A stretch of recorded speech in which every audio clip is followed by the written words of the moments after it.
Have you ever wondered if your recycling is actually recycled? In many cases, it is not. Quite often, they might end up discarded alongside regular waste.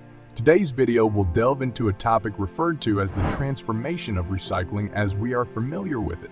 While this might sound drastic, you'll soon grasp the proximity of this $100 billion industry to a potential collapse. The difference between what we recycle and what we throw away is not the materials or composition of the product, but the money. If a product can be cleaned, sorted, and sold, it is considered recyclable. However, what happens to recyclable materials when there are no buyers? This is a question that countries around the world are currently asking. To understand the current state of recycling, we need to look back at how it was 15 years ago. At that time, recycling was becoming more popular in the Western world, and people were diligently sorting their trash into different components. China was the biggest buyer of recycled materials, as it needed them for its growing manufacturing base. China's entry into the World Trade Organization in 2001 created an incentive for countries to export their recyclable materials to China. China was exporting goods, and empty shipping containers were piling up at ports around the world. Instead of sending these containers back empty, it made sense to fill them with recyclable materials and ship them back to China. The demand for recycled materials in China was so high that it was actually cheaper to ship recycling from Los Angeles to China than to nearby Arizona. China's economy was perfectly suited for this arrangement. China does not have its own softwood lumber industry, so it relies heavily on imported recycled paper to meet its paper needs.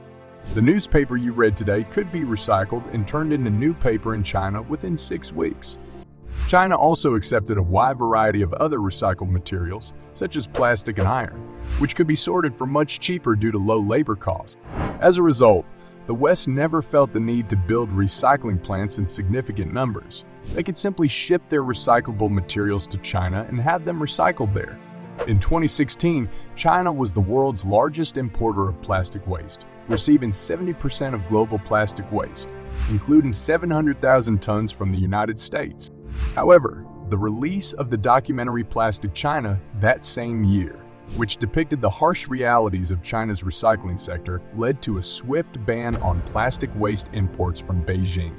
The film gained international acclaim and was illegally shared on China's internet, but the damage had already been done.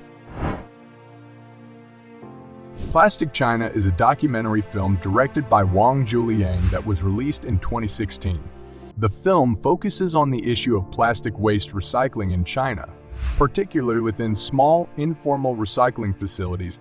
It provides a glimpse into the lives of workers and their families who live and work amidst piles of plastic waste, sorting, cleaning, and processing it for recycling. The documentary sheds light on the environmental and health challenges faced by these workers, as they are exposed to hazardous materials and fumes on a daily basis. It also explores the global impact of plastic waste, as much of the plastic is imported from various countries. Plastic China aims to raise awareness about the environmental consequences of plastic waste and the complexities of recycling systems, as well as the broader issue of consumption and waste management.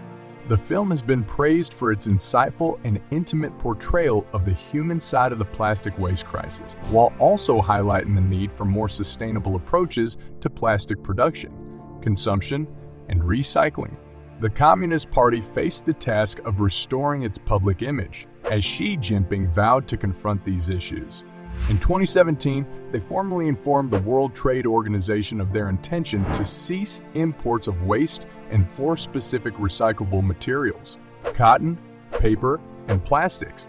At this juncture, China boasted a thriving middle class capable of generating ample domestic waste for recycling, reducing reliance on global waste trade. This initiative, dubbed Operation National Sword, aimed to enhance domestic recycling infrastructure and prioritize the nation's well-being, thus enhancing the environment and public perception. The impact was immediate and profound. Virtually overnight, the plastic and paper recycling sector ground to a halt. Previously, material recovery facilities could fetch up to $300 per ton for baled plastic, but the cessation of Chinese demand swiftly reduced prices to less than $40 per ton within months. China implemented stringent import regulations, particularly focusing on the cleanliness of recyclables. They refused low-grade waste, and speculation arose that all imports might cease by 2020. This shift spurred the emergence of a cleaning industry in nations like Thailand and Malaysia, where recyclable materials were cleansed before being sent to China. Consequently, many entrepreneurs amassed wealth as a result of this newfound business opportunity. Regrettably, these efforts proved insufficient. Countries in the Western Hemisphere have relied on China to recycle their waste for many years. However, China's decision to stop importing waste has left these countries scrambling to find new ways to manage their recycling. This is a major challenge, as the recycling industry is worth hundreds of billions of dollars. Here are some of the problems faced by several countries as a result of China's waste import ban. Disruption of recycling systems. The sudden ban disrupted these systems, leading to stockpiles of waste materials and a lack of infrastructure to manage them domestically.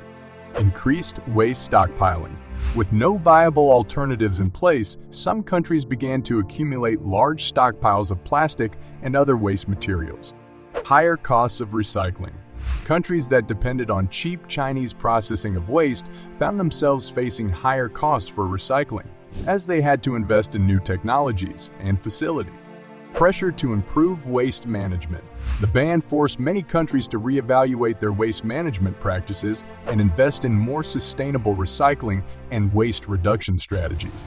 This pressure led to increased awareness about the need for better waste management infrastructure and policies. Reevaluation of plastic use. The ban underscored the global plastic waste crisis and the need for reducing plastic consumption and improving recycling practices.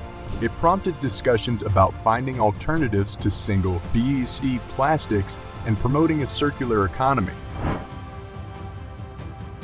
There are a number of economic incentives to recycle, but these are not enough to solve the problem on their own. We also need to reduce our consumption of single-use plastics and encourage manufacturers to create more eco-friendly packaging.